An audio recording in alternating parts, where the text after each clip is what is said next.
I am a hero는 부산행과 서울역에 이어 또 한 번 좀비가 등장하는 영화입니다.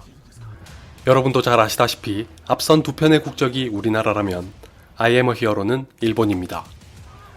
제 기억으로는 일본의 좀비 영화가 국내에서 개봉한 건 아주 오랜만인 것 같습니다. 아마도 부산행이 대박을 터뜨리면서 좀비 영화에 대한 관심이 커진 덕분은 아닐까요? I am a hero는 동명의 만화가 원작입니다. 일본에서는 큰 성공을 거두면서 스핀오프가 드라마로 제작되기도 했습니다. 영화의 경우는 누가 봐도 일본스러운 면이 곳곳에서 느껴집니다. 일본의 영화와 만화에 익숙하신 분들은 빵빵 터지거나 피식 웃을 수 있는 장면이 꽤 있습니다. 특히 초반부가 그렇습니다. 주인공이 결정적인 위기를 모면하는 순간과 그 이유도 굉장히 엉뚱합니다. 반대로 일본 영화와 만화가 낯선 분들에게는 그냥 황망한 영화로 기억될 수도 있다는 게 문제입니다. 실제로 저는 마시고 있던 음료까지 뱉을 정도였으나 그 큰 상영관에서 오직 저 혼자만 웃고 있었습니다. 이런 장르일수록 일본 영화 특유의 괴이한 연출은 호불호가 갈리는 편이죠. 그나마 I am a hero는 얌전한 편에 속합니다. 부산행 영상에서 말씀드렸다시피 원래 좀비란 게 주로 B급 영화에 쓰이던 소재입니다. 21세기에 들어와서 메이저가 다루기 시작했으니 몇 년 되지도 않았습니다. 그렇다 보니까 좀비는 요즘 하는 말로 병맛 코드와 매칭시키기에 딱입니다. 병맛으로는 어디에 내놔도 꿀리지 않는 일본이라면 더더욱 잘 어울리죠. 그럼에도 I am a hero는 시종일관 비교적 진중한 면을 유지하는데 힘을 쏟고 있습니다. 초반부는 일본 영화다운 개그 코드를 심으면서도 주인공인 히데오를 중심으로 일본 사회의 현실을 담담하게 조명합니다. 특정 장면에서는 정부를 노골적으로 비판하지만 대부분은 일본이 안고 있는 사회적인 병폐를 몇몇 인물을 통해 전달합니다. 히데오는 그것을 상징하는 듯한 인물입니다. 우리나라만큼이나 일본도 청년 실업으로 몸살을 앓고 있습니다. 2014년에 개봉했던 모라토리움기의 다마코가 그걸 잘 보여주고 있었죠. 이 영화가 주인공인 다마코를 조용하게 응원하고 있었던 것처럼 알고 보면 I am a hero도 비슷한 메시지를 보유하고 있습니다. 만화가를 꿈꾸는 히데오는 신인상까지 수상했던 작가지만 무려 15년 동안 변변한 작품을 내놓지 못하고 내내 어시스턴트로 일하는 게 고작입니다.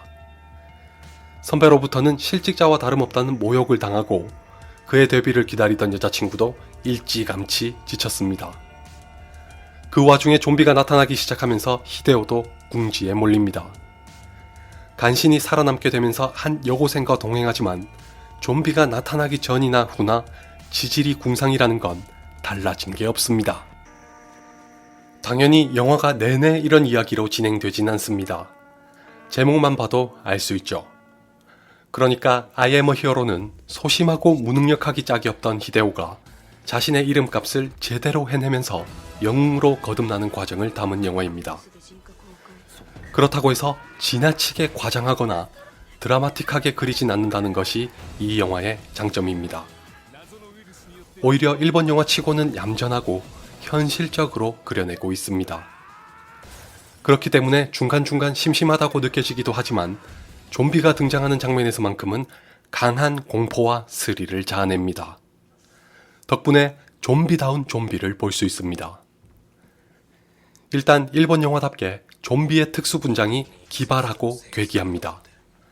근래 개봉했던 기생수 못지않게 불편한 몰골을 한 좀비가 여럿 등장합니다. 이런 걸 좋아하시는 분이라면 만족하고도 남지만 비위가 약하신 분은 보다가 기겁할 수도 있습니다. 분장도 분장이지만 일부 장면의 수위가 상당히 높은 편입니다. 제 옆에서 보던 여자분은 그런 장면이 나올 때마다 거의 토하기 일보 직전까지 가시더군요. 반대로 많은 분들이 좀비 영화에 기대하는 것으로는 만족할 수 있을 거라고 생각합니다.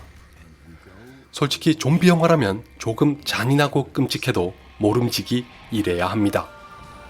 앞서 말씀드렸던 이 영화가 간직한 깊은 이야기는 좀비 영화라고 해서 단순히 좀비에게 쫓기고 도망치는 게 전부는 아니라는 걸 전달해드리고 싶었습니다. 그 속에는 현실의 은유와 비판 등을 담아내고 있기 마련이지만 일단 좀비 영화라고 하면 관객들이 기본적으로 원하는 것이 있기 마련입니다. 예를 들어 워킹데드는 심오한 이야기 속에서도 좀비의 습격으로 인해 벌어지는 사태의 묘사는 결코 얌전하지 않습니다. 부산행이 관람 등급 때문에 그런 면으로는 수위가 약했다면 I am a hero는 그 갈증을 풀어줄 수 있는 좀비 영화입니다. 좀비의 형태가 기존 영화와는 다르게 특이한 구석이 있는 데다가 끝판대장으로 나오는 좀비는 더더욱 희한한 녀석입니다. 나중에 여러분도 보시면 한눈에 뭔가 범상치 않은 역할을 할 거라는 걸 금세 알아차리실 겁니다. 그런 좀비들을 상대로 히데오가 차츰차츰 변하면서 자신의 이름과 같은 영웅으로 떠오르는 과정을 지켜보시기 바랍니다. 지금부터는 아시고 보면 더 좋을 수도 있는 짧은 얘기지만 누군가는 스포일러라고 생각할 수도 있으니 주의하세요. 주의하세요. 분명히 말씀드렸어요. 포스터와 예고편만 봐도 알 수 있는 것처럼 히데오는 총을 가지고 있습니다. 이 총은 해석하기 나름이지만 올바른 남성성 또는 필요악으로서의 폭력 등을 상징하는 사물입니다. 정치적으로 더 파고 들어가면 다르게 해석하는 것도 가능하지만 이건 과잉이라고 생각하니까 생략하겠습니다. 영화를 보시면 아시겠지만 히데오가 가지고 있을 때와 다른 사람이 가지고 있을 때 총의 용도는 천양지차로 나타납니다. 그런 의미에서 히데오가 총을 쏘게 되는 순간을 주목하시면서 보시면 좋습니다. 그것이 바로 히데오의 변화와 상징을 알리는 신호탄으로 작용합니다.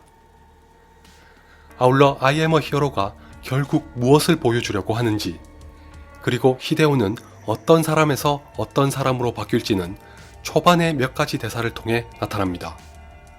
저는 이게 참 흥미로웠습니다.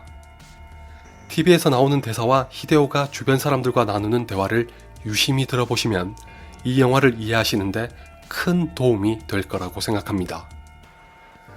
저처럼 나가사와 마사미를 좋아하시는 분들도 I am a hero를 놓치지 마세요.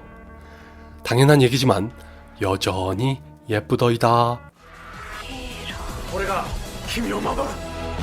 I am a hero.